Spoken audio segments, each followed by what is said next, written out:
G'day guys, Mac with the Outer Circle, and today I want to talk about Kickstarter warning signs. So, I don't think I know many people who've backed a few Kickstarters who haven't had a negative experience along the way. With this in mind, I wanted to talk about the 6 key warning signs that your Kickstarter might be headed for trouble. With a little asterisk here that there is a 7th sign, which I'll basically talk about up front, which is over-promising. Over-promising is a simple one. If it sounds far too good to be true, some small producer is doing what massive brand names can't do, and it's doing it with 3 people in a shed, it's probably not all it's cracked up to be. But that's an easy one to spot. It's not going to make the list today. This was actually inspired by a live stream that Kirioth recently did, where he was talking about a Kickstarter that didn't go well, and how he thought it was a good thing up front. The people running it had produced many good Kickstarters, etc., etc. And I sort of realised by my interaction with that stream and what people were saying in the comments on that live stream that people don't really know what warning signs to look for when it comes to especially physical manufacturing, but even just Kickstarters in general, what they might, not quite be doing right that should be a warning sign to you. So I'll note that although these red flags do not mean you shouldn't back a project and it's guaranteed to be doomed, I do think it's a good list to use in critical analysis for whether or not you should back such projects. Instead, these are my 6 warning signs that you may end up disappointed, starting with number 1. The Kickstarter steps away from the seller's existing niche. This one is the first starting point on the sliding scale of worry. If your Kickstarter is known for producing one type of item, and suddenly they change to a significantly different business plan, that should be a warning right there. If they produce STLs, digital model files, have no physical manufacturing medium, but all of a sudden they're promising a new range of physical manufactured product, that's kind of iffy. Maybe they produce science fiction artwork, and now they want to produce a video game. Again, pretty iffy. It's a tonal shift and it's a different business outlook. What have they done to prepare for this? What is their business plan? What is the strategy to make all this happen? Or are they going with the she'll be right strategy? This is a simple point, but it's just so often overlooked, and that's why it's number 1 on the list. Now moving on to number 2, sudden growth from a small producer. So there's a person who works solo. They're doing a Kickstarter. They have a 30-person team on board all of a sudden to make it happen. What? How? From where? When did this happen? How much are the staff wages? What are the costs of the workplace where these staff will be hosted? What are their specialities? Why did you feel that you needed such a dramatic boost in staff numbers?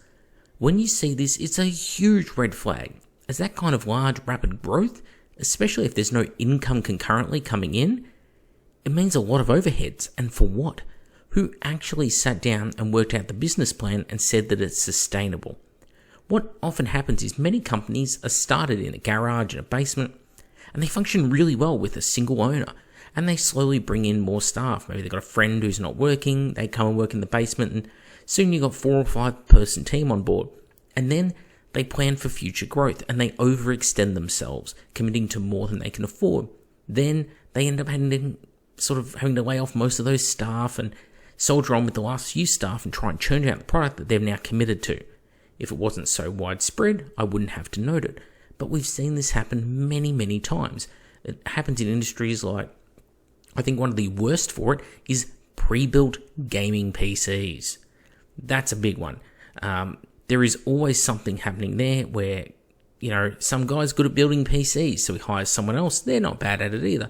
The two of them are working together, churning out PCs, and they bring on more and more staff. All of a sudden, they've got a multi-million-dollar warehouse, hundreds of thousands of dollars worth of computer parts, and they don't have the orders coming to support it, and it all comes crashing down. It happens a lot. Anyway, number 3, multiple unique physical items in an ever-growing catalogue. So, manufacturing products is a costly service.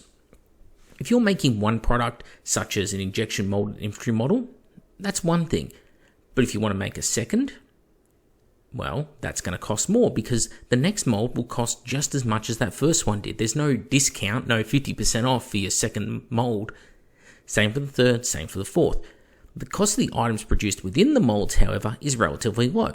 So if you follow this to its logical conclusion, if someone is proposing to produce a lot of models with injection molding, that's fine, that's good and well.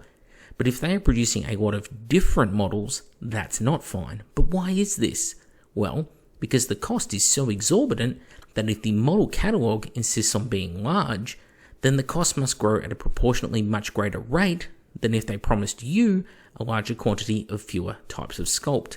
I think this is a huge warning sign when this is done, as it's a huge commitment, and it means that the Kickstarters that promise a lot of miniatures need to have far more backers in order to pay for everything that's promised.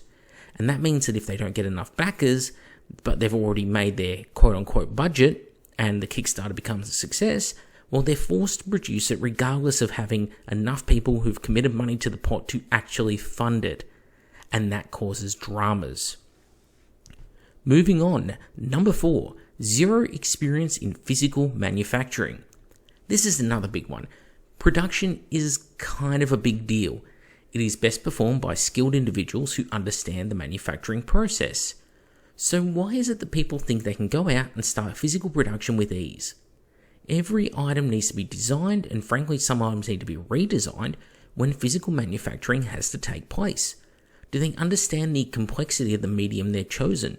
Who is producing it? Expensive Western labour or cheaper foreign labour, but with the difficulty of language barriers, potentially lower quality control? Are you going to visit the production site? Are you going to personally oversee it in another country? Do they know what manufacturing medium is best? What material for the molds, for the plastics they'll inject? Do they know what licenses are required in different territories and different materials that are legal or not? The ability to design something and then talk to a manufacturer who says, we think we can do it for this price, is very, very different to actually realizing that reality, especially if you bank on it panning out exactly as planned. And then number 5, zero expertise is brought in for the production. This one ties into the last point, but let's say you've managed to come up with a viable production strategy somehow. Who's going to oversee it? Who is managing the project, sorting out the shipping? Who is managing production of it? Who can fault find, firefight solutions to issues? Who understands the production medium that you've chosen and knows who to contact in the business to make things work? Small business mindset will always hit a wall when it comes to the harsh realities of actual business. There's a reason companies have a general manager, a production manager, a sales manager, a dedicated customer service team, scheduling, dispatch departments. When you come across a Kickstarter and it's being run by Joe Blow, and he's known for drafting STLs, and he's decided to injection mold all of his designs, and he tells you he quote-unquote has it under control and is managing it all, unless he has a sort of background in these very aspects, and I mean a real background, not, hey, I once purchased something off Amazon, now I'm a purchasing manager, or I made a chair in high school woodwork, now I'm a production manager, I would strongly question Joe's ability to deliver on time and on budget. Lastly, point number 6. Another Kickstarter is being launched before the last one has been received. This is the last red flag and the largest. Why are they releasing another Kickstarter when the last one hasn't been delivered? Well, it's probably because they need the cash flow. They priced the product too low in order to get people in the door. They can't make it work at that price, so they launch another Kickstarter and use the next one to finance the last one, leading to a chain reaction of each Kickstarter having to follow the last one. There's a caveat here that there might be a larger company, like Cool Mini or not, who produces multiple items simultaneously and has a track record of delivering successfully. But I honestly feel that once you've reached that sort of level, frankly, crowdfunding should no longer be an avenue available to them. Dig into your own pockets, thanks. Use your own capital to finance your product. Give the small startups a chance. That's what the medium is designed for. Anyway, this takes us to the end of this short and very pointed video. Kickstarter won't help you if you have a dispute. Just remember that. They already got theirs from their cut of the funding. Always keep that in the back of your mind. Now tell me, what do you think of my 6 rules? Are there rules you think you would add, or rules you think I got wrong? Did you back a Kickstarter where any of these points or multiple points came to pass? Please tell me in the comments below. I'm Mac with the Outer Circle. Thank you all for watching, and I'll catch you on the next video.